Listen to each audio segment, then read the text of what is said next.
So, if you want to spot the absolute most manipulative person in a job interview, you actually shouldn't look for the person who's lying. You should look for the person who is telling the brutal, honest truth.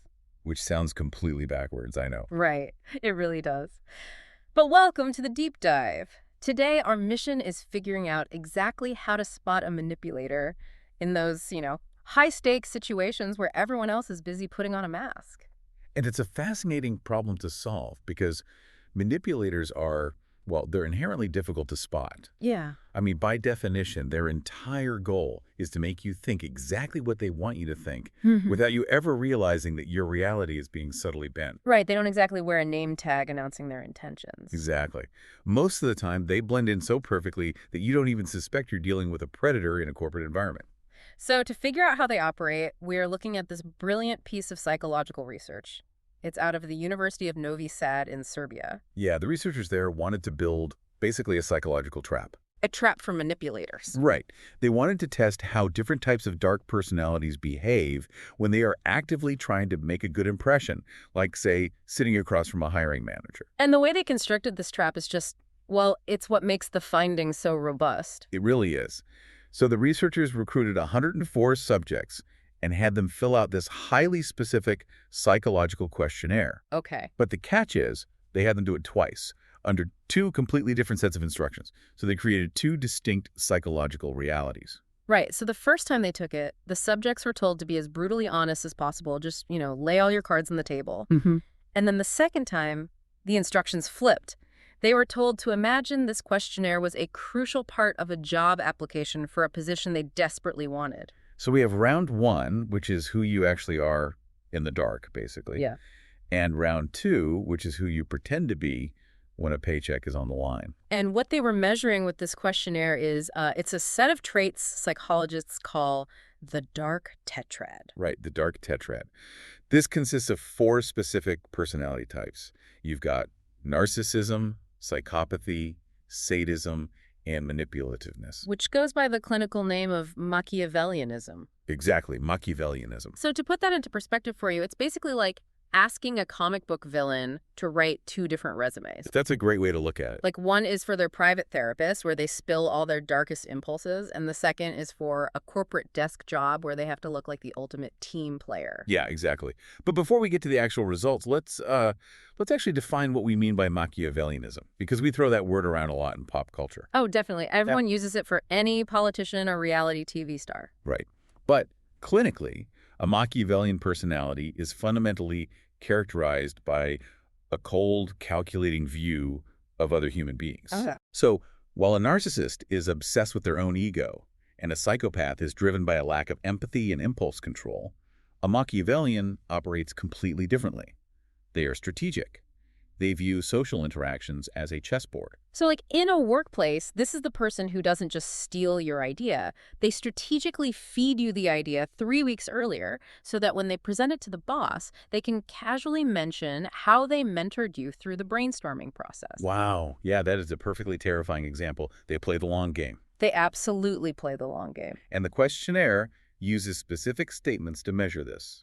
It asks subjects to rate how much they agree with ideas like, it is wise to flatter important people. Or never tell anyone the real reason you did something unless it is useful to do so. Exactly. So when the subjects took the test the first time under the be totally honest instructions, the researchers got a baseline of who actually possessed these dark traits. Right. And then comes the second time around, the pretend job interview. And this brings up the concept of faking good. Yeah, faking good, which is something we all do. Oh, for sure. I mean, from the time we're in kindergarten, we're socially conditioned to hide our rough edges when we're being evaluated. Right. If you're applying for a job, you do not lead with your worst qualities. The instinct to fake good is universal. We naturally emphasize our strengths and mask our flaws when the stakes are high. Yeah, it makes sense. So the researchers wanted to see how the subjects who scored incredibly high on the dark tetrad would handle the pressure of faking good. Let's look at the expected results first, right? Like the psychopaths and the sadists. Yeah, let's start there. So psychopathy is a complete lack of emotional empathy, And sadism is characterized by actively enjoying cruelty. Right, and society makes it very clear that these are unwelcome traits. Very much so. Like, nobody is putting enjoys casual cruelty under their special skills section on LinkedIn. No, definitely not. And predictably, the people who scored exceptionally high for psychopathy and sadism on the honest questionnaire saw their scores absolutely plummet when they pretended it was a job application. Oh, so they heavily masked their true nature. They did. They know society finds their core traits abhorrent, so when the stakes were raised, they successfully faked good. Which tracks completely. I mean, if you know you're toxic, you hide the toxicity to get the job. Exactly. But, and here is the massive left turn in the data. The people who scored high in Machiavellianism, the professional manipulators, they did not change their scores significantly between the honest test and the job interview test. No, they didn't. They were basically the most truthful group in the study. The data showed they barely altered their answers at all. The people you would most expect to lie their faces off to make a good impression basically just told the truth about who they were. Okay, wait, hold on, because that does not make any logical sense. I know, it really seems counterintuitive. Like, if I'm a Machiavellian manipulator, a job interview is my Super Bowl. It is the ultimate test of my ability to spin a narrative and control perception. Right. Why on earth had the professional liars suddenly decide to tell the truth when the stakes are highest? That just seems like terrible manipulation. It does. It seems like terrible manipulation until you look at the secondary metric the researchers were tracking. Okay, what was that? Well, they weren't just looking at the dark tetrad scores. They were simultaneously measuring a behavior called communal management. Communal management. Yeah. And this metric is basically the key that unlocks the manipulator's hidden strategy. So if they aren't faking good on the surface, they must be manipulating some other variable. What exactly is communal management? So in the context of this psychological evaluation, communal management is defined as the active denial of flaws and the denial of socially unacceptable desires. Okay, so if I'm engaging in high communal management, I'm aggressively polishing my image to align with whatever I think the community's ideal standard is. Right. I'm pretending I don't have any weaknesses at all. Exactly. Let's play this out to show what it looks like in practice. Imagine we're in that job interview scenario. I'm the hiring manager, and I ask you the classic dreaded interview question. Oh, no. Yeah. What would you say is your biggest weakness? Give you the high communal management answer. Okay, I would look you dead in the eye and say, my biggest flaw is that I just have impossibly high standards. Like, I care so much about the company's bottom line that I sometimes work too hard and forget to take time for myself. Perfect. And as a hiring manager, my immediate reaction to that is an internal eye roll. Oh, yeah, it's so fake. It's a plastic performance, but it's also the default human reaction under pressure. The Novi Sad data showed that for almost all the normal subjects, their communal management scores increased dramatically during the pretend job interview. Because when people get nervous, they try even harder to hide their real flaws and deny their weaknesses. Right. But the manipulators did the exact opposite. Wait, really? The exact opposite? Yeah. The subjects high in Machiavellianism actually engaged in high communal management when they were being totally honest in round one. Okay. But when they shifted into the job interview scenario in round two, they decreased their communal management. So they lied about their flaws less. Exactly. They intentionally lie about their flaws less. Wow. So most of us go into an interview terrified of showing a weakness. But the manipulator uses vulnerability like a Trojan horse. A Trojan horse, yes. Like, instead of building a perfectly impenetrable fortress of an ego, which makes the interviewer instantly suspicious, they intentionally leave the drawbridge down. They offer a flaw so you feel invited inside. The drawbridge metaphor captures the mechanics perfectly. The researchers were actually pretty surprised by this initially. I better. They didn't expect the most calculating people in the study to seemingly drop their guard when the pressure was on. But it reveals a really profound understanding of human psychology on the part of the manipulator. Because they're weaponizing vulnerability. Right. And to understand how this works, we really have to look at the evolutionary psychology of trust.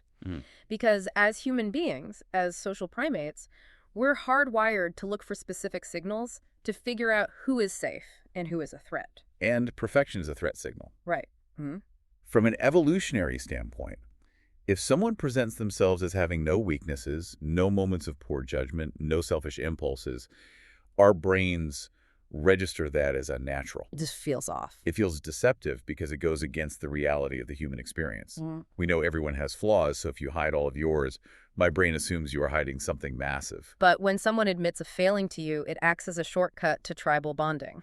It really does. Like showing your underbelly is the ultimate in-group signal. It says, I am safe, I am not a threat, I trust you enough to show you where I am weak. And the manipulator maps out this biological flaw in our social programming and exploits it. Mm.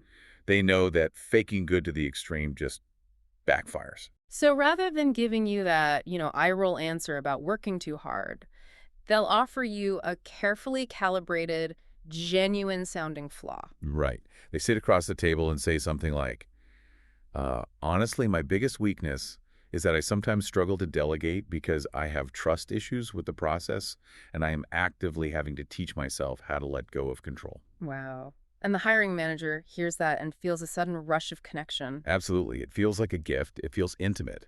The interviewer thinks, wow, this person is incredibly self-aware and honest. When really, the manipulator has just bypassed all of the interviewer's critical defenses simply by offering up a foible. Exactly. Which brings this research right into the real world for anyone navigating a career. Yes, because why does this matter to you? If you're a hiring manager, a team lead, or just sitting in a cubicle next to one of these folks, you need to know the game they are playing. And just to be objective about the source material here, the Novi Sad researchers point out that there are actually scenarios where you might actively want to hire someone with these traits. It's true. Machiavellian traits are highly sought after in specific, hyper-competitive environments. Like what? Like high-stakes corporate sales? Yeah, high-stakes sales or someone negotiating massive enterprise contracts. The exact same skills that allow them to hack a hiring manager's trust.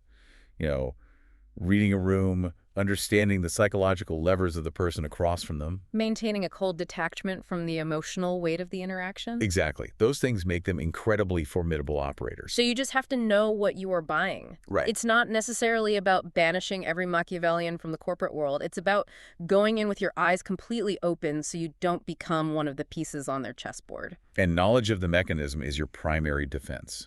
When you understand that decreased communal management is a tactic, you can start to observe it objectively rather than falling for the emotional hook. So how do we actually spot it in the wild? Like, what is the red flag? Well, the research points to a very specific warning sign. The next time you are in a situation where someone needs to make a stellar impression, so a job interview, a first date, a major pitch to investors, Right. and that person readily, almost easily acknowledges their own flaws, you need to pause and pay very close attention. Now, we aren't saying that every person who admits a mistake is a villain. No, of course not. It could be genuine, messy, authentic human vulnerability, but you have to look at the timing and the context. Right, like, is the vulnerability earned over time through mutual trust, or is it being deployed in the first 15 minutes of an interaction to fast-track intimacy? Exactly. Is it a genuine confession, or is it a calculated chess move designed to lower your drawbridge? This study just gives us an entirely new lens through which to view these interactions. It really does. The psychopaths hide their fangs, the everyday normal people try to polish their resumes to a fake shine, but the manipulator just tells you exactly what you need to hear to prove they are human. Because they know that the absence of faking good is the most elaborate fake of all. Wow. It completely reframes how we think about authenticity in professional settings. Yeah, we are so trained to look for lies that we completely miss the strategic deployment of the truth. This has been such a fascinating breakdown of the Novi Sad research. We went from the dark realities of Machiavellianism to the surprising mechanics of communal management. And covering how our own biological desire for honest connection can just be used against us. Yeah. The realization that manipulators are simply too smart to pretend to be perfect is, honestly, it's a powerful tool for anyone navigating complex social or professional hierarchies. It really is. And it leaves us with something pretty significant to chew on. As we wrap up this deep dive, I want to leave you with a final, lingering thought to explore on your own. Okay. We've seen how manipulators have decoded human psychology to realize that radical vulnerability is the ultimate shortcut to trust.